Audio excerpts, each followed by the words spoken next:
started off as an adaptation, and then we changed it to inspiration. Okay. Because, I mean, obviously everything was done, we're friends, but it was all done legally with papers, because it's a remake, right? Okay. And I am going to want to ask about that when the cameras sure. are But yeah, firing. so it started off as something that I would go and adapt that film, remake it, and then of course, as you see it now, with his contribution, it's become something that's like loosely inspired by. Okay. Or made very heavily inspired by, but kind of as just in its soul and its structure and its theme, rather than the specific details. Okay. That'll be interesting. I saw the based on, and I had no idea what that was based on, and there were no quotation marks, so I'm like, was it just some film calendar? Yeah. It was based like, right here. Calendar is Atom's one of the most personal, one of the most beautiful, deeply kind of rich films that he's made, and he made it right between Exotica and Adjuster, right? Yeah. After Adjuster, before Exotica. And yeah, it was an incredible film. It left a big mark on me, because I was in film school at the time. Oh, right. And then, of course, we met at Sundance, and then, we'll talk about all this. I didn't want to stop you, but I wanted to stop you. Yeah. I didn't want to stop you. I wanted to start this. It's a good I was rolling the whole time. Oh, fantastic. Were you really? Yeah. Oh, great. Wow. Okay. See, it's organic. Fantastic. Hi. Hi. Gentlemen. Hi. Introduce yourself. Yeah, I'm Atom Egoyan. I made a film called Calendar 25 years ago. Oh, fantastic. And that's the inspiration for the film that we're talking about today. Oh, great. Perfect. And you are? And I'm Albert Kodagolian, the director of Somewhere Beautiful, which was heavily inspired by Atom's work and Atom himself as a person, as a filmmaker, and as a fellow Armenian. Great. Right on. So what was, I guess I'm going to try starting at the meta beginning. What was Calendar? Calendar is a film that's about a photographer who goes to Armenia to shoot a calendar. He's taking 12 images of iconic churches throughout the country. He's traveling with his wife, who is also Armenian. They're both Armenian. And they have a guide who's taking them from one place to the other. And over the course of those 12 churches, his wife falls in love with the guide. So basically he watches his relationship deteriorate in front of his eyes as he's making these images of these churches. And then there are 12 scenes of him back in Toronto on 12 miserable dates with various women trying to replicate something that he lost over the course of those 12 calendar images. Very interesting. And there are elements of that in the film. In this one. So the part of the film that is in my film is the Armenia story, the love triangle between the photographer, his wife, and the driver, which is what we shot in Argentina. Argentina, right. The LA portion of the film, where in Calendar you find Atom having these 12 dates. In my case, once Atom saw all the things that we had shot and edited in Armenia, we started discussions, and then at that point, if you see it in the film, there's a voice message from him that he actually left on my phone, where he's saying, "Hey, you know what?" It was the end of a conversation, and he was saying, "Hey, you know, I think it's kind of fascinating what you've done as an experiment, but at this point, you really have to make it personal and your own." And then, so that's kind of, that was the beginning of, okay, what could the second half be? Because, as I said, the way we made this film was we signed an agreement with the Directors Guild as an experimental film. And then once we finished that, then we thought, okay, should we make this into a short or should we make it into a feature? And then we decided, okay, no, you can't, you've crossed the continent. Now you can't, you have to burn the boats and keep going forward. Right, like in the film. Yeah, absolutely. And so we thought, okay, let's keep going forward. And the going forward was like, okay, I'm going to do the rest at home.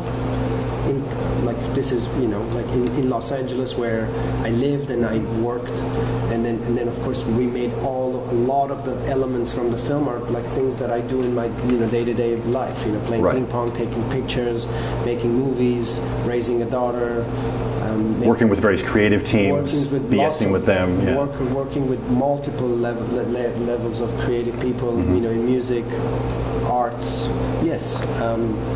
So yeah, that was the impetus, the beginning of this film. Okay, great. Yeah, I watched it last night, and I noticed a lot of different themes overall. There's a lot of what I'm seeing here was, there was the relationship at the first, I guess the first story, because they are traveling parallel, these stories. Yeah.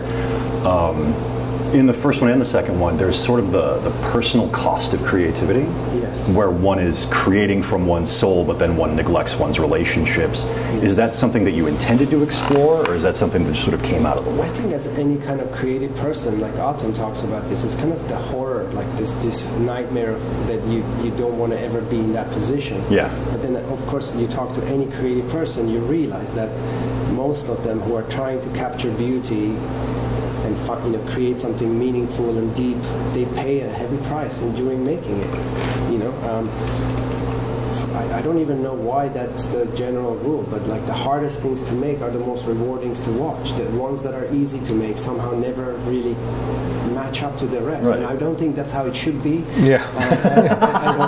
From a personal perspective, I understand. I think you can make things with ease. Mm-hmm. There's a way to be creative and do great work and still do it with ease. I think Atom has mastered that. Yeah, I think though that very often, like the camera just senses everything that's happening, behind the lens as well. And if there's tension and anguish and heartbreak, the lens transmits that. Like I think it's really one of the more unique aspects of what the camera does. Was there any of that in the creation of this film? Oh yeah, that particular approach? Oh my! Yes, of course. As much as you're willing to talk about. Yeah, I think the film is about loss, and it's about relationships kind of coming to an end, and then obviously new ones kind of sprouting out in the horizon. And I think what I was fascinated and wanted to explore was the subtle space between not going into extremes of confrontation and violence or kind of outrage or anger, and just kind of do it with civility and kind of see how that work plays out. And then of course also you're just kind of, there's this slow motion dissolve that's happening for the photographer as he's making like the pictures that he sees his wife and the man together kind of in this claustrophobic space in the most grandest of places. Yeah. And then of course in Los Angeles you have a person who is making a film, and as with not dealing with like having to cope with loss in the present as he's trying to reconcile with loss from the past that he's in the middle of exploring. Right. So I think these we created this kind of emotional arc for a reason, because So I think a lot of the film is very personal, in terms of like me, going to boarding school, being an immigrant, being a refugee, having migrated in all these countries, and then eventually coming to America, and then seeing cinema, and then kind of exploring, learning languages, and then finding a voice as an artist, and then I was going to ask how much of that story was personal. It felt very. It's all real. It's all true story. Yeah. The same thing. Was there like a similar like wife situation that didn't work out so well? Yeah. Okay. Absolutely. Sorry about that. No. Yes, absolutely. It gave you something to pour into the film. Yes, it's the lessons we have to learn in life, right? And the only way we learn them is by experiencing the shock of it. Otherwise you don't learn. So, and then of course then you realize what are the things that are important, and then why we make certain mistakes. I think for me as an adult, I've learned so much about psychology and why I create these patterns of abandonment. And then I realized, if you're abandoned at age 11 into an orphanage, and then you don't confront this as an adult, then the relationships that you conduct are bound to end in that place. And then you have to break the cycle. And I think in the film, that's the realization that he makes with the young nanny, that that's not going to be. That leads me to another question. What was it like working with your daughter? Oh, phenomenal! Because she's the breakout star of this film, obviously. It was phenomenal. She was such a. I had her in my arms the whole time. What was it like doing like multiple takes and the usual film work? They weren't multiple takes. Oh yeah, I noticed it. They were not. Yeah, a lot. The collar was on the dog the whole time, so I'm thinking like this shoot must have taken like 8 minutes. We shot in 10 days. In the LA part, we shot in 13 days. Yeah. We shot 3 days with Dominique Pinon at Christmas, because Dominique was doing a major play in Paris and he could only come on his Christmas break. So we shot the day before the Christmas, the day after, and then the day after. And then we kind of waited until February because that's when the real shoot was going to begin. Okay. And then we shot 10 days. So 13 days total in America, and then Argentina 10 days. So it was a total of 23 shooting days. Okay. Why Argentina specifically? Since you're basing it off of a completely non-Argentina country. Yes, great question. And it was just, I'd been to Argentina a few times and I absolutely loved it. I think in 1978 when the World Cup happened, my dad and my brother built a foosball table, and on each side of the foosball table they put a flags. One was Brazil flag, one was Argentina. And all that summer, me and Alan playing foosball on this table that we made, I was on the Argentina flag and Alan was on the Brazil flag. So all our lives I've been an Argentina supporter and he's been a Brazil supporter. So and then of course Maria Alche, you know, I met Maria when I was living in London, and she was there because the Tate Modern was doing a retrospective of Lucrecia Martel's 3 films, La Ciénaga, The Holy Girl, and The Headless Woman. Okay. And I met Maria there, and they all knew Atom very well because they were in the festival circuits together. So I told them that I'm doing this thing, and she was really like happy to be involved. And that was, you know, Argentina. I don't know what to say. Yeah, I love Argentina. Fantastic. And she played Was she the? She plays the wife in the photography. Right, Elena. Yeah, Elena. Yeah. Elena and the driver had a spectacular chemistry. Like you could see that, like the moment that they started talking to each other, that there was just. I've been in that situation, so I just like. Ugh. And then as it like progressed, like you tightened my gut from the monitor to my heart. Yeah. And the scene where they almost but don't. Yes. What I guess from your perspective, what went into that scene? Because that's the culmination of that. I think that scene was exactly all the things that scene is the result of the goal that I had set for myself, which is to go somewhere with an idea of a story without a script. Of course, a movie that I know what the story is. And, you know, we know this love triangle. Okay. But we completely abandoned all the dialogue from Calendar, with the exception of 1 or 2 scenes, but the rest are just this theme.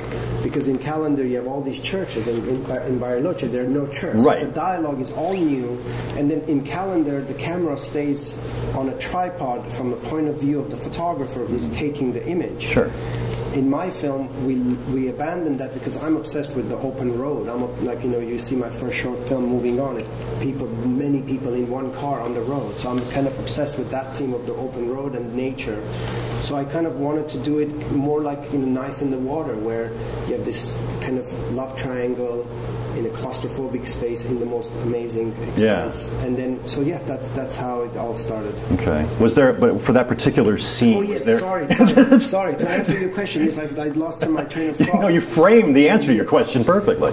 But that scene, in Calendar, you never see that scene because as they walk off, the camera just stays there. Mm-hmm. So for me, it was like, okay, you know what, we're going to follow them. Okay. Like a documentary crew. Yeah. I have the 16mm camera, we're just going to walk with them. And then so all of a sudden, I walk further down, they walk, and a lot of the stuff in that scene is only 1 or 2 takes. Yeah. When you watch the dailies, you realize that shot of them walking down with the most amazing choreography, it's only 1 take. Yeah. That's not going to happen again. Right. Yeah, there was kind of a slow dance to it, absolutely. Yes, absolutely. So all that was kind of literally what I wanted to explore. See, do I have this ability to go and make something just with a camera? No pens, no script, no computer. So you're saying no script. None of this was scripted at all? Yeah.